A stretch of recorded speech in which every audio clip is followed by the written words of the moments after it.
Un saludo. Soy Alina Krasutskaya y soy docente de teoría musical. La conversación de hoy es acerca del oído absoluto y relativo.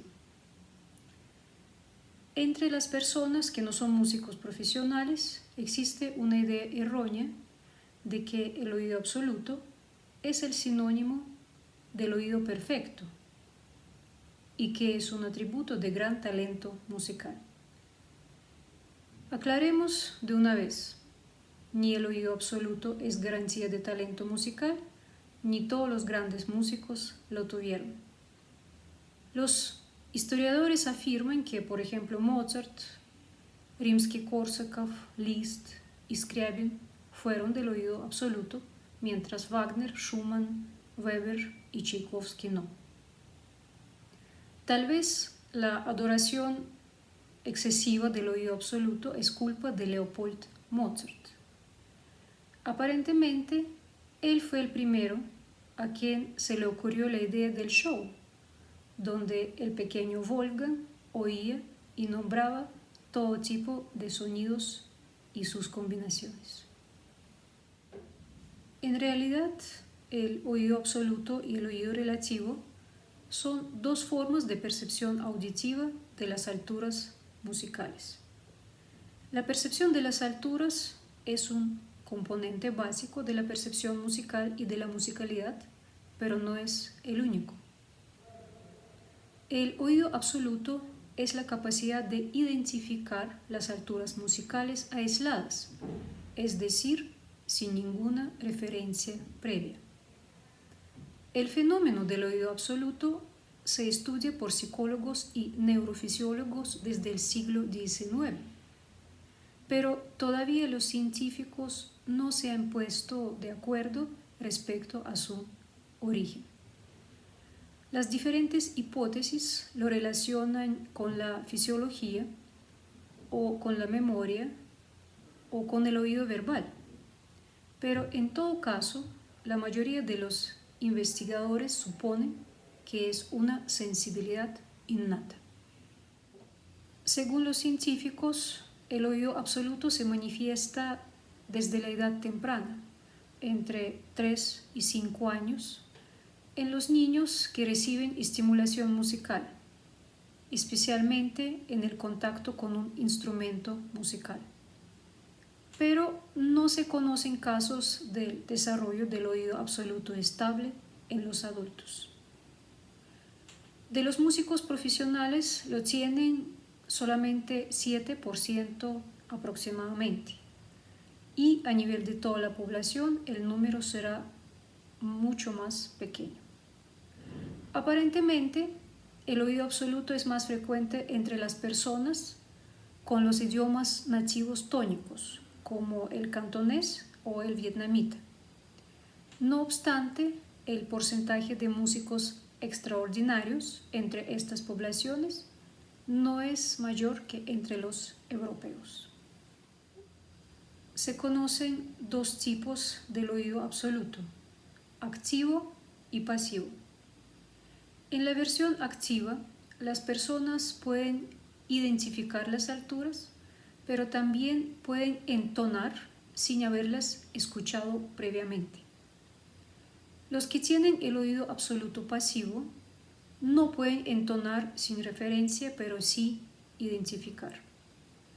Pero en realidad hay muchas características individualizadas en este tipo de percepción auditiva.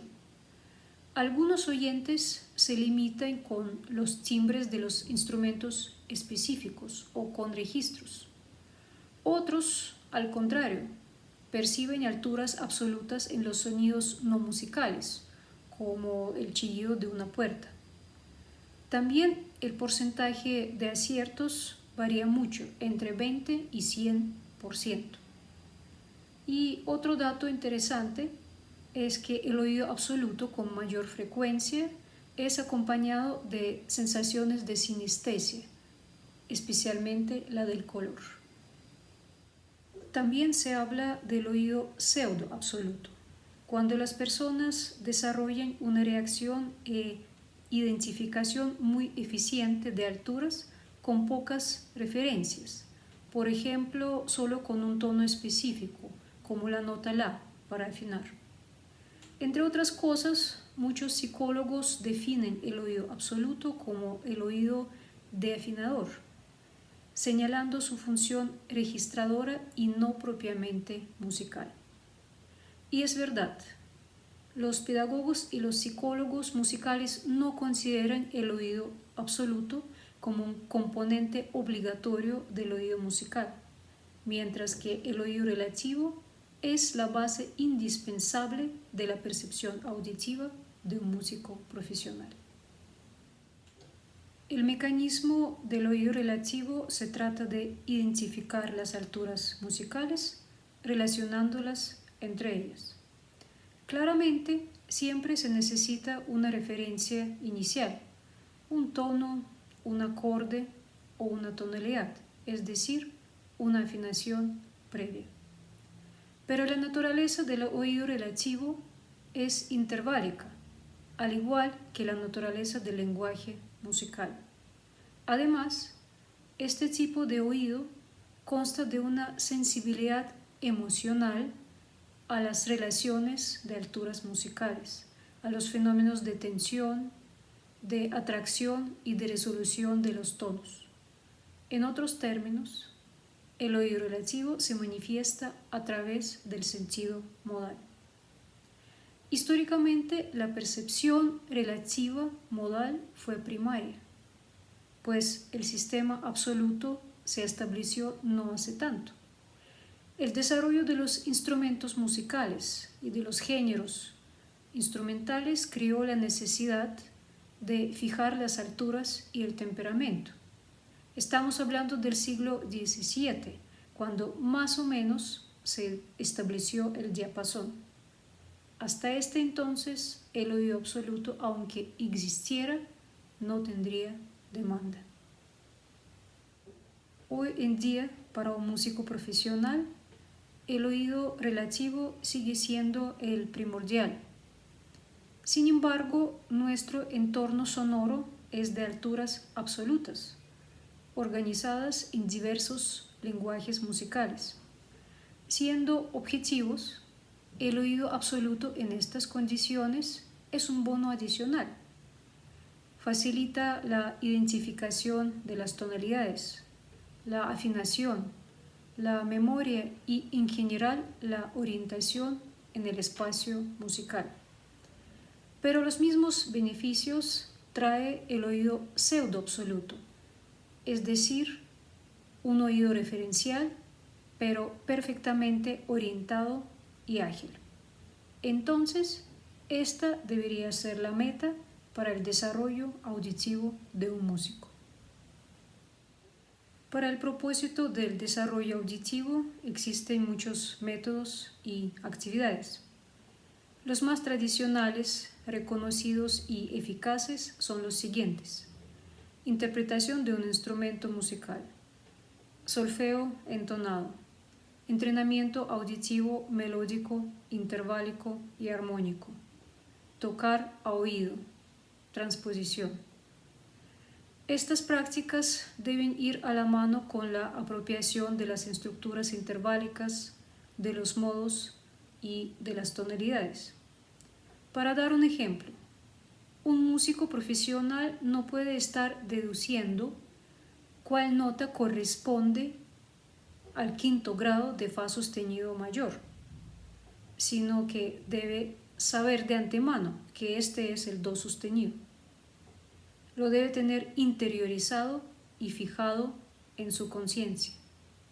De otra manera, la percepción auditiva siempre tendrá la interferencia de la inseguridad.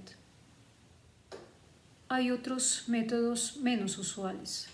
Algunos pedagogos recomiendan referenciar los colores de las tonalidades con las obras musicales famosas. Por ejemplo, do menor con la sonata patética de Beethoven o fa mayor con su sinfonía pastoral.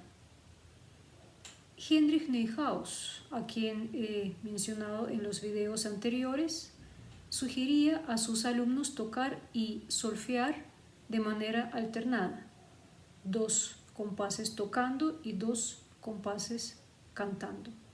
Esta práctica puede ser todavía más útil para los instrumentos que impiden tocar y cantar simultáneamente. Según el testimonio del compositor soviético Samuil Maikapar, el reconocido musicólogo Saketti desarrolló el oído pseudoabsoluto, entonando de manera consecutiva todas las voces de las 48 fugas de clave bien temperado de Bach y tocando simultáneamente las voces faltantes. En conclusión, viam supervadet vadens es un antiguo dicho latín que significa la ruta será hecha por aquel que la camine. El oído absoluto y el oído relativo cumplen una función operacional y ninguno de los dos garantiza el talento musical. Por lo tanto, no es relevante cuál de los dos mecanismos nos lleva a una verdadera comprensión auditiva. Al fin de cuentas, el oído musical profesional es un oído educado y por ende inteligente. Oigo y entiendo lo que oigo.